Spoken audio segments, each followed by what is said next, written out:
সমর্থকদেরকে vote দিতে দেওয়া হচ্ছে না। ঘটনাটি ঘটেছে 61 নম্বর বুথ এলাকায়। অভিযোগ করেন বিজেপির সংখ্যালঘু মোর্চার নেতা কাসেম আলী। তাকে পুলিশ ধাক্কা মেরে দিয়ে বার করে দেয়। অভিযোগ করেন তিনি, তার দাবি পুলিশ দলদাস হয়ে কাজ করছে শাসক দলের।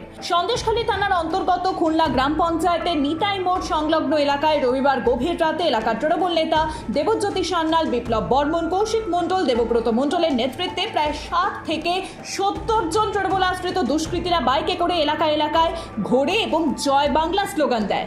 সেই সময় এলাকার সঞ্জীব মণ্ডল এবং পিয়ালি মণ্ডলকে বেধড়ক মারধর করে দুষ্কৃতী বাহিনী। প্রতিবাদ করতে এলে এলাকার মানুষদের প্রাণে মেরে ফেলার হুমকি দেয় তারা। ঘটনার পর রাতেই তাদের বিরুদ্ধে সন্দেশখালী থানায় লিখিত অভিযোগ জানান ওই সমস্ত মহিলারা। শনিবার রাতে বোমাবাজির ঘটনায় চাঞ্চল্য ছড়ালো ভাটপাড়া পৌর এলাকায়। ব্যারাকপুরের বিজেপি প্রার্থী অর্জুন সিং এর ইলেকশন এজেন্ট প্রিয়াঙ্কু পান্ডের বাড়ির পাশের মাঠে বোমাবাজির ঘটনা ঘটে। সিসিটিভি ফুটেজে উঠে আসে বোমাবাজির ঘটনা। 57 নম্বর ওয়ার্ডে রমেন শাহ বিজেপি কর্মী আক্রান্ত।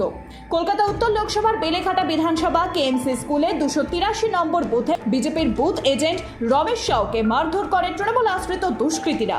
বাগুইয়াটি জর্দাবাগান এলাকায় মাথার খুলি সমেত একটি ব্যাগ উদ্ধারকে কেন্দ্র করে ছড়ায় চাঞ্চল্য। সকালে স্থানীয় বাসিন্দারা ব্যাগটি দেখতে পায়। এরপরে স্থানীয় বাসিন্দারা বাগুইয়াটি থানায় খবর দেয়। ব্যাগে মানুষের মাথার খুলি ও হাড় রয়েছে কিনা তা খতিয়ে দেখছে পুলিশ।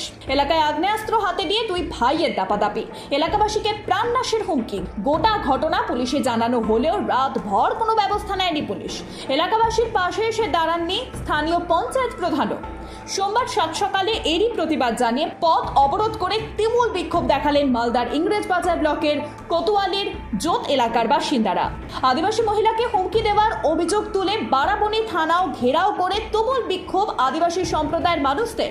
তাদের দাবি ওই অফিসারকে ক্ষমা চাইতে হবে এবং তার বিরুদ্ধে নিতে হবে ব্যবস্থা। বিক্ষোভকারীরা থানা ঘিরে দেখান তুমুল বিক্ষোভ।